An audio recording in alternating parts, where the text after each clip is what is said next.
Good afternoon, everyone. My name is Dominique Michaud. I'm Director of Research Development here in the Office of the Vice President, Research and Graduate Studies at Concordia University.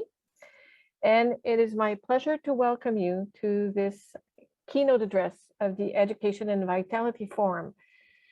This forum is an event organized through the Interlevel Educational Table, which is a committee of Concordia University's Quebec English-speaking Communities Research Network, otherwise known as QUESCREN. The forum is supported by the Secrétariat aux relations avec les Québécois d'expression anglaise from the Government of Quebec, which we thank. Now, it is my pleasure to introduce you our keynote speaker, who will address the topic of celebrating Indigenous languages in academia. Manon Tremblay is a Senior Director, Indigenous Directions at Concordia University, where she oversees the implementation of the Indigenous Directions Action Plan. Prior to her appointment at Concordia, Manon was the Director, Indigenous Research at the Social Sciences and Humanities Research Council of Canada, where she led the initiative to build Indigenous research capacity. Prior to that, she was a Senior Project Leader for the Public Service Commission of Canada's Aboriginal Centre of Expertise, where she worked in strategic Indigenous talent management programs and services. Manon has dedicated her entire career to the advancement of Indigenous peoples. A member of the Muskeg Lake Cree Nation, she is passionate about the preservation of the Cree language. Without further ado, I will yield the floor to Manon. Thank you. So let me, thank you for that nice introduction. So let me share my screen. Okay. So before we begin, I just want to take a moment to acknowledge that we find ourselves today in Tiohtià:ke, otherwise known as Montreal, and in my language, Munyanak. And that this is the land, the traditional, ancestral, and unceded territory of the Kanien'kehá:ka people, the territory on which I've lived for a long time, and where I live, work, play, and get to know a lot of really fantastic people. So I feel very, very privileged to be here. So today, you might find this presentation a little bit different. But bear with me. At the very beginning, you might find that I'm, you're going to wonder where I'm taking this. Am I giving you a grammar lesson? But there's method to my madness. Just bear with me. So I want to talk about how we celebrate, or how we could celebrate, Indigenous languages in post-secondary institutions. So I recently saw an article written as an interest piece that highlighted some of the strange and quirky languages of the world. And like, for example, languages that don't have a word for the color green, or languages that describe objects in explicit and funny ways. All of the examples were taken from Indigenous languages. The article read like a really colonial fluff piece, and it was rooting for the superiority of the English language. Indigenous languages, the message is basically that Indigenous languages are oh so primitive. I had to check my calendar to see, what century we were in. Well, I speak one of these strange and quirky languages. And yes, we have a color for green. But strangely enough, in this interesting era that we live in, my language does not have words for reconciliation, decolonization, or indigenization. So let me tell you a little bit about Cree. It's not quirky or strange. It's a fascinating language. It spins really long words that translate into entire sentences in English. In fact, even if you've never heard the word before, chances are you'll know exactly what it means because of the way it's built. It's an elegant and really highly efficient language where word order is not really all that important because all the grammatical information that you need to decode a sentence is located on the verbs, the nouns, and the pronouns. And yes, Cree does indeed describe certain objects in explicit detail, as you can see here. Exhibit A, the fork. So this is the word for fork here.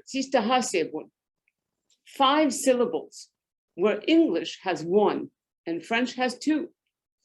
But what does fork really mean? If you've never heard the word before, the sound sequence fork means absolutely nothing. The association of the utterance fork to the meaning of a kitchen utensil or a farm implement is absolutely arbitrary. Now let's take a look at the Cree word for it. Cree builds a lot of words like this. If you break it down, you notice that the first part of the word tist designates a piercing action. And the part ah tells you that this action is being done with the help of a tool or an instrument. As means that it's meant to pierce the flesh. There's a flesh component that is a part of this word. Is an animate intransitive verb final. So that basically makes it a verb. And I could stop it right there. I could just say tistahachu, and that would just mean he pierces the flesh with an instrument. Sort of conjures up an image of somebody who's poking something that's roasting on a spit. But I can continue. I could add po to it. And po, it means for the purposes of feeding. And I could stop it there too. I just made another verb by doing that. He uses a fork. I can make a noun out of it by adding n at the end, which is a nominal final. And then I have my fork.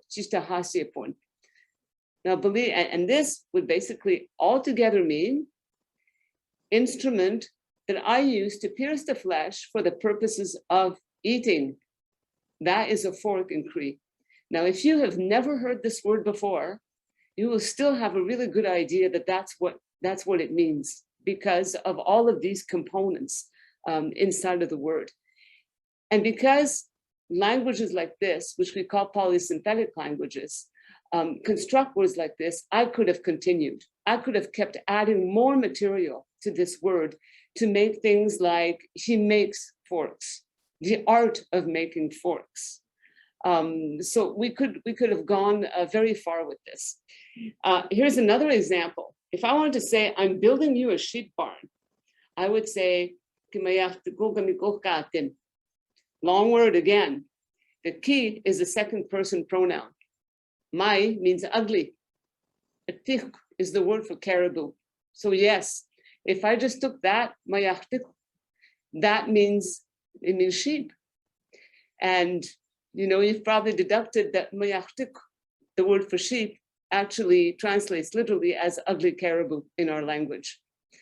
I add a part kamik, which means room or building. So just there, mayachtik kamik is actually a word by itself, and it means sheep barn, sheep room. But I want to add the fact that I'm building one, I'm building a barn. So I'm going to add ok, which brings a dimension of construction. But I'm building it for someone else. So I'm going to add al to that, which is a transitive animate verb ending, which tells me that I am building this not for myself, but for someone else. So that makes the verb without any conjugation pattern. And now I'm going to add the conjugation, it, which is an inverse morpheme that tells me that the action is actually going in a different direction than I thought. And then in, which is my conjugation. So there you go.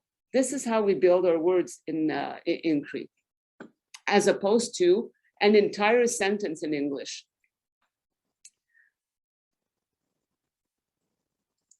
So here's something else that makes Cree efficient. And I'd say, I'm talking about Cree, but I would say all Algonquian languages. If I were to say in English, John sees his dog in his house. In English, without any context whatsoever, a sentence like this gives you no indication as to whose dog and whose house we're talking about. We assume that it's John's house and John's dog, but the syntax and the grammar of English gives us absolutely no clues. We need more information. Well, Cree gives you that information so that you can decode a sentence without context. For example, if I wanted to say that John sees his own dog in his own house, well, I would say John ote mawak mil oaskaiganik. If I wanted to say that John sees somebody else's dog in his house, it would be slightly different. Instead of using the form otema for dog, I would say otemiwa, which says that this is not my dog, this is someone else's dog.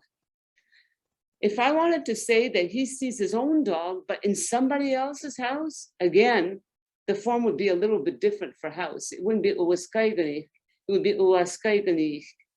So this is where, and because of that, because everything is encoded in the words, we can jumble up these words. They don't need to appear in this specific order. People will still understand exactly what you mean. Okay, one last fun fact about Cree. Like French and the other Romance languages, French has, Cree has two genders, but they're not modeled on human gender. A gender in Cree and in all Algonquian languages is modeled on life. So the word's gender reflects not whether it's masculine or feminine, it reflects whether it has life or whether it's an inanimate object. Now, in Indo-European languages such as French, German, Italian, Russian, the attribution of gender is completely arbitrary. There is absolutely no reason why in French the word table is feminine and the word bureau is masculine. There's no sense to it. It's just grammar. But in Algonquian languages, which Cree belongs to, gender is semi-arbitrary. That means that when you look at a word's gender, it makes a lot of sense. For example, well, it makes a lot of sense in 90% of the cases because there are always exceptions. So, for example, every word that refers to a living being in Cree is animate. There are no exceptions there. Everything that has life is animate in gender. Every word that refers to abstract concepts like love, peace, harmony, constitution, all inanimate, no life, no exceptions. But sometimes, well, all the time actually, languages can throw you a curve. Things are not as logical as they might appear. So for example, in Cree, a pair of pants is animate. We don't know why, pants have life. The deadest thing on this planet, a rock, is animate. A raspberry is animate, but a blueberry is inanimate. So there are some of these little idiosyncrasies that are interesting there. So anyway, why am I telling you all this? Why am I giving you a lesson in Cree syntax and morphology? Well, that's because the Cree language is my identity. Nehiawewin, nehiawin. Because the languages that we are all taught in the cradle is part of our identities. Languages encode thousands of years of knowledge. They communicate how we as humans relate to each other and to our environment. For example, we've often heard that the Inuit languages have over 50 words for snow. That's not quite exactly what's happening. But this sort of phenomenon is reflected in other Indigenous languages as well.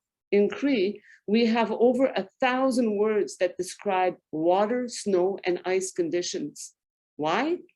Well, because intimate knowledge of what your environment can throw at you is a matter of life and death. So you need to be able to communicate efficiently and in sufficient detail what you're dealing with. Cree is one of those strange languages that doesn't have a word for pink, or most secondary colors, in fact. It's fair bet that that's because the color pink is really not that important of a construct for us.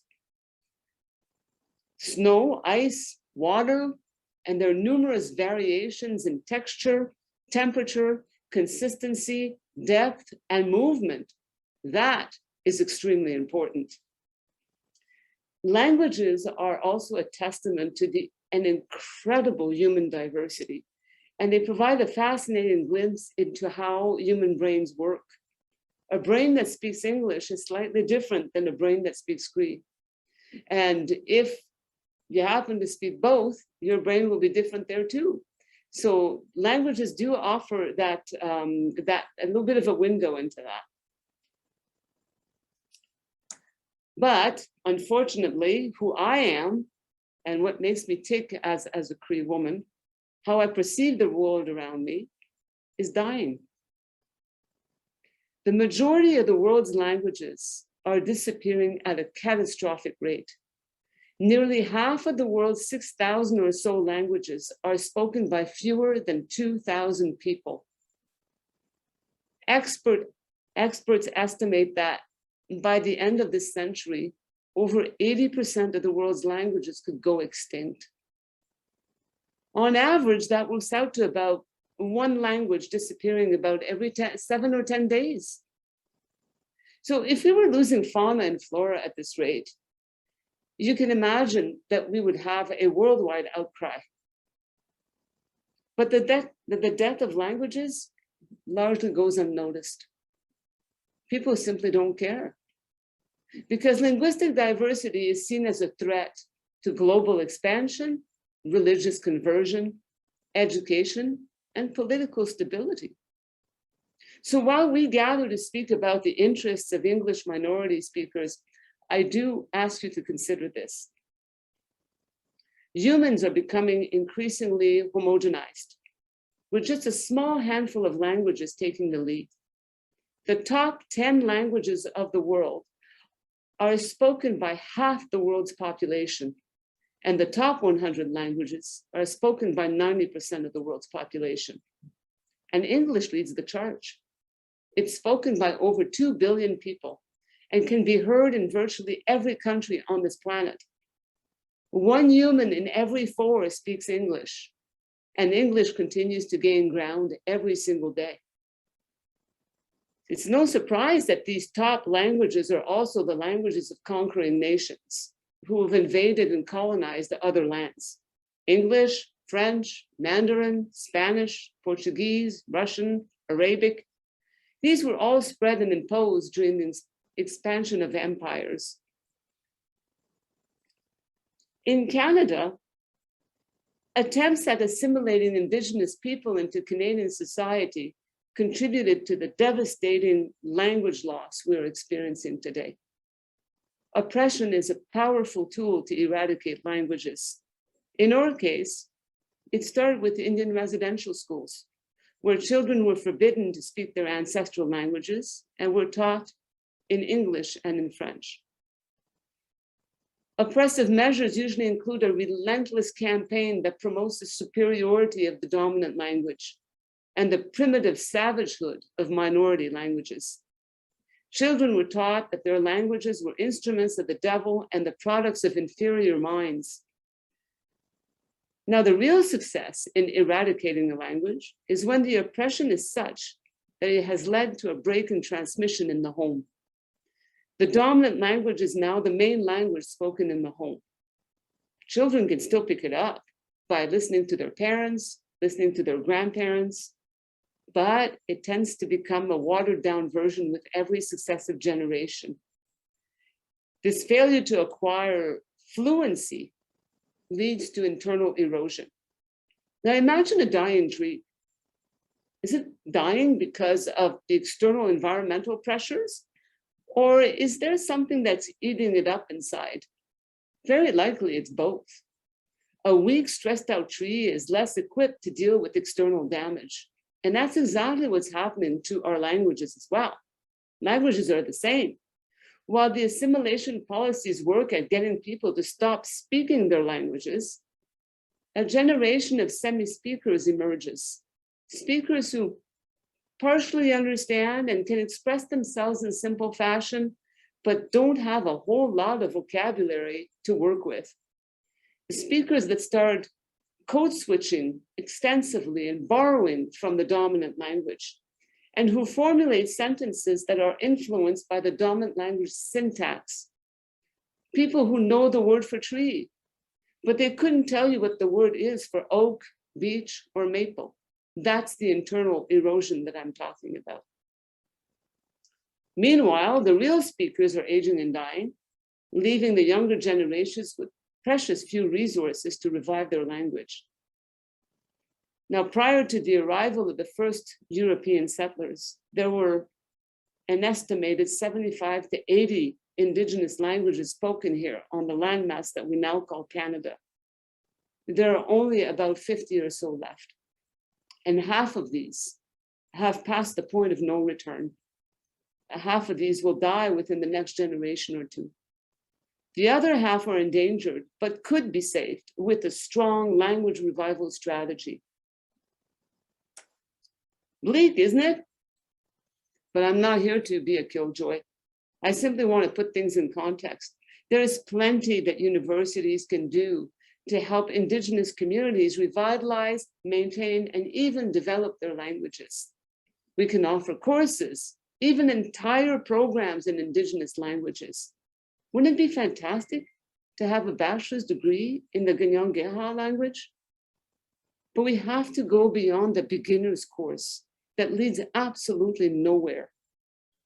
We need more also than beginners, intermediate, and advanced courses. We need courses on literature and grammar. We need courses that teach literacy in the written form.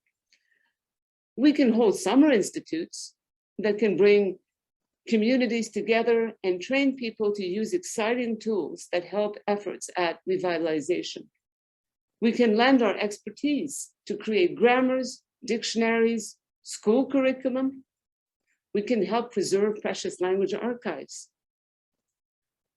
We can celebrate Indigenous languages by making them more visible on campus through signage, by encouraging our Indigenous students to speak their languages, even defend their theses in their language. But there are important considerations to reflect on and pitfalls that we need to avoid. First, which languages should we support? The local language is a no-brainer, but there are 10 Indigenous languages spoken in Quebec. And why restrict ourselves to Quebec? After all, don't Canadian universities offer degrees in various European and Asian languages? How about the languages that only have a handful of elderly speakers left? What do we do with those? Then there's quality control. We have to make sure that teachers are fluent speakers and that they have the necessary professional support to develop effective teaching and learning methods. We need to institute foolproof methods to test speakers to make sure that their level of fluency is good enough to teach, to write, to present papers, and to write a thesis in their language. We need to make sure that translations are top quality. We also need to understand that Indigenous languages have not kept up with the times, and there are considerable gaps in vocabulary. We don't have words for gigabyte, drone, or science. Can a fluent speaker write a thesis in their own language in a highly specialized subject? These are all questions that we need to ask ourselves. Finally, I'll also mention the absence of standard orthographies. And this is a big one, and it's one of my pet peeves. As you may well know, Indigenous languages are oral languages, and they had no writing system prior to colonization. Now, since then, especially since the 1960s and 70s, a handful of languages have acquired a standard orthography, but not many people use them. My language, Plains Cree, has had a standard orthography since the 1970s. Yet few people have learned how to write Cree properly, and they still write by ear the way they think that it should be written. And add dialectal differences in the mix, and you can see how that can lead to numerous personal interpretations on orthography. So as institutions of higher learning, we look mighty uneducated when we feature an Indigenous language in written form that looks like the work of an illiterate person. The same can be said with grammar. Too often, I'm going to see a sentence in Cree that is obviously the product of a semi-speaker with a poor understanding of sentence structure and conjugation and no clue how to write it. This can lead to some awkward translations or mean absolutely nothing. As universities, we must be aware of this. Let me give you an example. Twitter speak aside, would you accept this level of written English from any of your students, your children, or your staff? Of course not. So why is this okay with Indigenous languages? The first paragraph is written by ear and has some serious grammatical errors that point to the fact that the writer is not fluent or literate. The second paragraph is the correct text. It's the correct way of writing Cree in the standard orthography, and it is the correct grammar as well. If universities are interested in celebrating Indigenous languages, they need to make sure that they have measures in place to control the quality of the linguistic output. And those measures will often dictate which languages we end up choosing to support, because it all depends on the number and availability of literate speakers and translators in our communities. The task is complex, but it's not impossible. With dedicated people and adequate resources, universities can help Indigenous communities develop their languages into thriving communication tools that have pride of place in the 21st century. Thank you. Thank you, Manon. This was so interesting on so many levels, and it actually called up past memories because I was trained in structuralist linguistics. So this spoke to me on so many levels. I was looking at the chat and I have two interventions. So the first one was actually a reference given to us all as to what the word itself, Indigenous, means. It means self-generating. So when we talk about Indigenous languages, we're talking about self-generating languages. And then it speaks to the grammar of it that Manon alluded to earlier in the presentation. Something that came up to me as we were working around as to how we could eventually maintain this linguistic heritage, because there was one statistic that really hit me, that by the end of this century, that 80% of the world's languages will likely disappear. Could we look to something that, and the image that popped in my mind was that of a blood bank, could we look to something of setting up archives where we can record these languages, where we can record the science also behind the languages, the syntax, the grammar, the morphology? What are your thoughts on this? Absolutely. I think that is the work that needs to be done. And I'll tell you that in our communities, a lot of people are already working on this.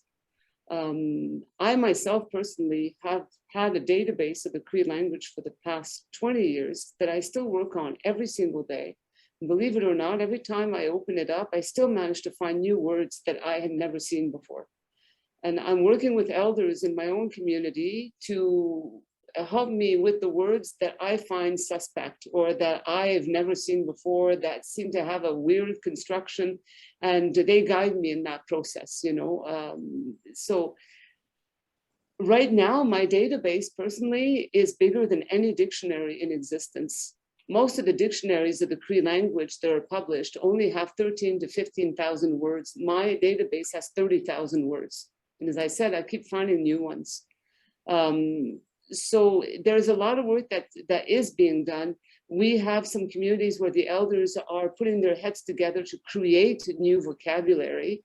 in order to, to create vocabulary to reflect the realities of this century.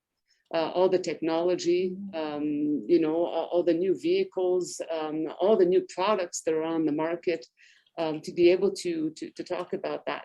The problem is that very often when we rely on fluent speakers to do this work, depending on the health status of the language, these fluent speakers are quite elderly. And it's very taxing for them to be doing this kind of work. One of the ways that you can approach it is simply by recording them. And recording them as they talk about anything and everything they want. That elicits a lot of vocabulary. And then you can do the work after, after the fact of decoding all of that. And as I said, I think universities can play a really big role in at least supporting those endeavors and providing the expertise and the tools and providing the professional development that our communities could benefit from in order to do the work more efficiently. Thank you. We have a question now in the chat. In addition to Indigenous people who were forced to use English at schools, many other people who speak English in Quebec are descendants of colonized peoples, for example, the Irish, or were forced to use it through slavery. Another example, the Black people. Others used it simply because it was practical, language of business. How do you think this affects people's relationship to English, especially for those who lost their traditional language? Well, I can give you a very concrete contemporary example of that. When I was the director of Indigenous research at SSHRC, I traveled to a lot of different communities, spoke to a lot of community members about how research had impacted them over the generations and how it continues to impact them now. And I landed a couple of times in Inuvik, one of the northernmost community in Canada, an Inuit community, which about 30 years ago was 95% Inuktitut. Unfortunately, or depends on which angle you want to look at this, unfortunately for the language, Inuvik is also one of the prime places on this planet to study climate change. And researchers from all over the world are descending on this tiny community to conduct their research. At the time that I went there 3 years ago, there were 17 research teams in Inuvik studying climate change. These people are not learning to speak Inuktitut in order to, to function in the community. They bring with them the English language. And it forces the community members to interact with these strangers in the English language. Now, pretty soon, what ended up happening was that some people in Canada saw economic opportunities, knowing that there were so many researchers descending on this community. People went up there to open up bed and breakfasts, to open up religious institutions, to open up restaurants, and all of these people did not bother to learn Inuktitut. They brought English with them. So now Inuktitut has just been pushed aside. And it's the Inuit people that have to learn how to speak English in order to function in their own communities. Thank you, Manon, for this. Now I have it's a technical question that's addressed to you, the scholar. Do you use the reversing language shift model of Fishman 2001 for your Cree status and corpus language planning? I can't say that I'm using any kind of model. What I do is that I am I'm studying ancient texts.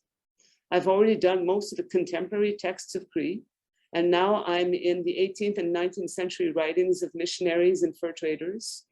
And whenever I find a word, I plug it into my database. I plug into it where I found the word and what it means according to the author.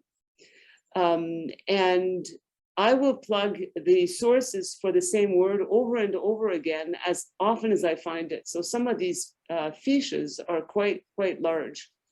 because words like dog or, beaver, you will find over and over and over again. But I keep doing it because who knows who's going to come up with an alternative translation. So it's when I find a word, as I said, that I don't really think it's sort of weird, I will consult elders at that point. But I don't consult them on every word because some of them are obvious. The word for beaver is amisk. There is no other word for that. So I don't have to consult elders to say, is that really the word for beaver? They know. And I know. I have one comment here from one of our participants. When I lived in Nunavik, there were so many people from the South who wanted to learn Inuktitut, particularly teachers who wanted to support their students' language development in their classroom. But there were no local courses and very few resources online, and not in every dialect. Yeah, and that is an issue, absolutely. There are very few resources to work from.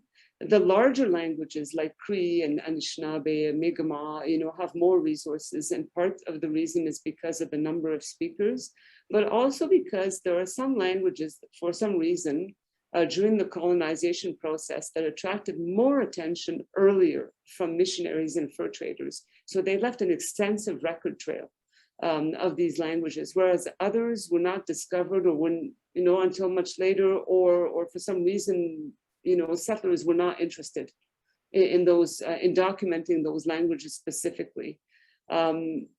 There's also, I will tell you, there's also an issue, and we're dealing with this issue right here at Concordia, actually, where we would like to offer courses in the Ganyange-Ha language. But community members themselves, and there are plenty of speakers around here, even amongst our student body, there are fluent speakers. The community members themselves are not keen on teaching the language to non-Ganyange-Ha people. They believe that this belongs to them, and they're wary of what non-Indigenous people will do with the language. We've had bad experiences in other aspects of our culture, aspects of material culture, where somebody learns how to make moccasins and then pretty soon they have an Etsy page selling moccasins, or sweetgrass, or we know that this happened in, because when I was at Shirk, this is a story that was brought to us, where they had a Japanese graduate student who was in Canada for years, studying in the same community for 3, 4, 5 years, and was privy to a lot of information on sacred medicines and sacred teachings as a result of her research. And after the student graduated, they went back to Japan, and pretty soon we found out that they were selling sacred medicines online in Japan. So this sort of thing is really like, it discourages the Indigenous community from opening up their languages and cultures to the outside world. Understandably. One last question, because time does fly. Many Indigenous communities in Quebec use English more than they do French. Do you think this affects their relationship to the Quebec state, for instance, in obtaining access to resources for education? When it comes to our relationship with the Quebec state, I think we're all in the same boat, regardless of whether we speak French or English. I don't think it matters. It's not a good relationship. We have a government that refuses to acknowledge that there is systemic racism in Quebec, and recently one that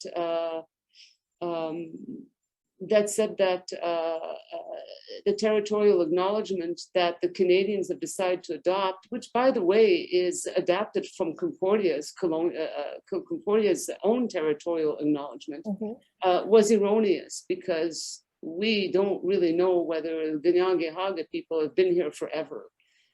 So, just basically nitpicking, which is really unhelpful in building relationships with Indigenous peoples. So I don't think that that makes a difference with our relationship with the Quebec state. However, it does make a huge difference in our ability to recruit and retain Indigenous students, faculty, and staff. Because the French requirement is there, even in English institutions, and the vast majority of Indigenous people are English speaking. There are some French speakers, but they're not the majority. So that is a major issue in Quebec. Yes, that it is. And you're quite right. The incident with the territorial acknowledgement that Canadians came, well, that wasn't a highlight in Quebec society. So Manon, I would really like to thank you. This was so insightful on so many levels. Thank you so much. Thank you also to all of you who participated in this session. To everyone, I will wish you a very good weekend. Take care and stay safe.